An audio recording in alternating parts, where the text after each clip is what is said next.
नमस्कार। मेरा नाम R.K. मीणा, सह आचार्य राजनीति विज्ञान, राजकीय महाविद्यालय झालावाड़। आज हम BA पार्ट 3 पॉलिटिकल साइंस में पेपर फर्स्ट में हीगल के अनुसार इतिहास की दार्शनिक व्याख्या के बारे में अध्ययन करेंगे।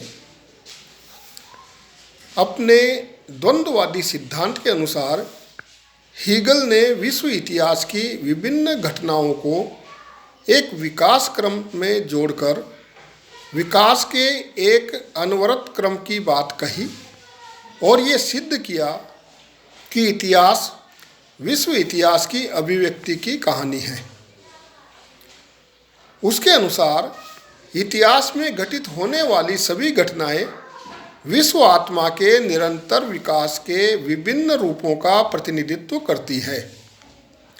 उसने सभ्यता के आदि काल में विकास की ओर उन्मुख इस विश्व आत्मा के विभिन्न स्वरूपों का वर्णन करते हुए ये घोषित किया कि अतीत के उसके सारे रूप अधूरे थे तथा जर्मन राष्ट्र के उत्थान में वह अपना अंतिम रूप प्राप्त कर ईश्वर इच्छा को पूर्ण करेगी।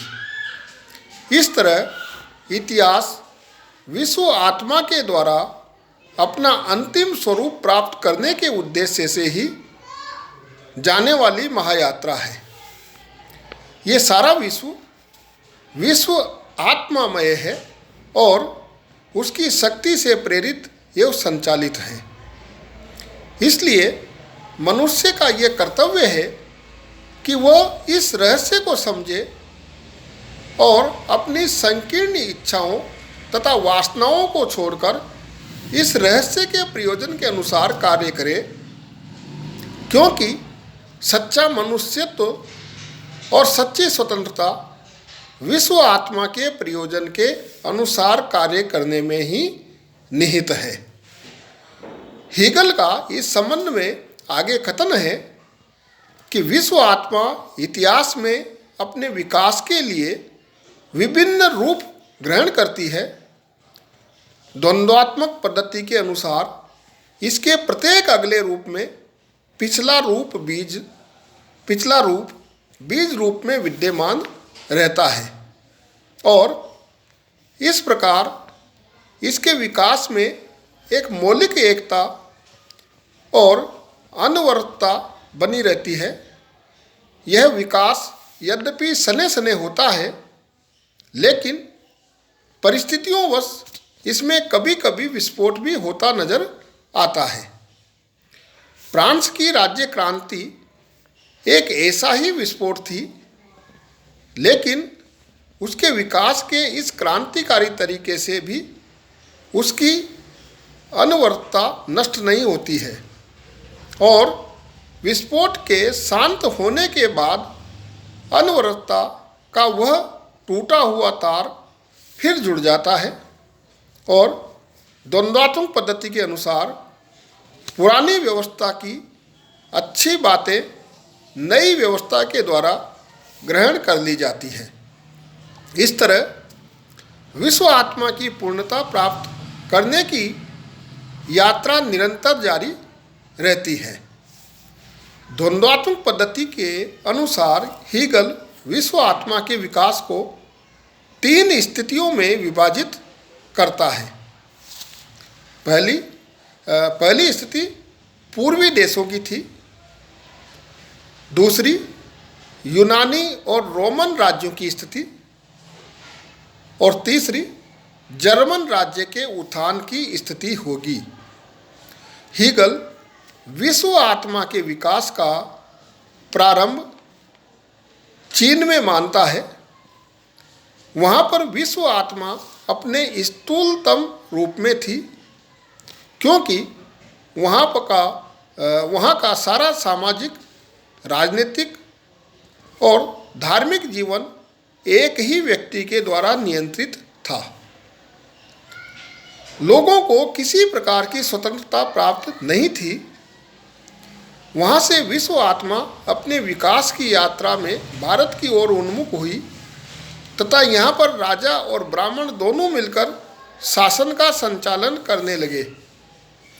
जनता इनके द्वारा किए जाने वाले शोषण के सम्मुख असहाय थी। इसके पश्चात विश्व आत्मा अपने विकास के क्रम यूनान और रोम पहुंची। इस अवस्था में जनता ने अपनी स्वतंत्रता के लिए निरंकुश राजाओं से संघर्ष किया। फलस्वरूप उसके कुछ स्वतंत्रता प्राप्त हुई, लेकिन वह स्वतंत्रता आत्मिक नहीं, राजनीतिक थी। इसकी वजह से निरंकुश राजतंत्र वैधानिक राजतंत्रों में बदल गए।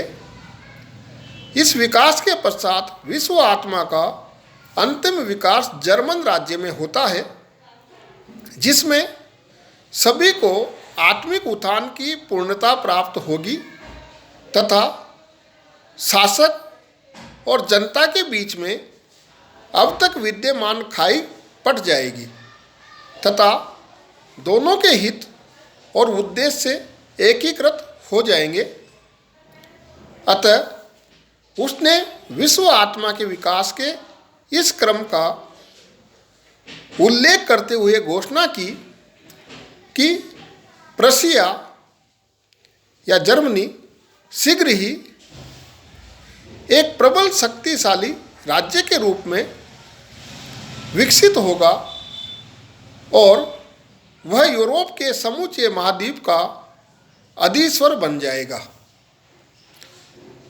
इस प्रकार हीगल के अनुसार चीन में सभ्यता का जन्म हुआ, भारत में उसका बचपन बीता, यूनान और रोम में उसने तरुणाई प्राप्त की और जर्मनी में पहुँचते पहुँचते वह वृद्ध हो गई और उसका पार्थिव शरीर नष्ट हो गया और उसकी शारीरिक चेतना के अंत के साथ ही उसकी आत्मिक चेतना जागृत हो गई।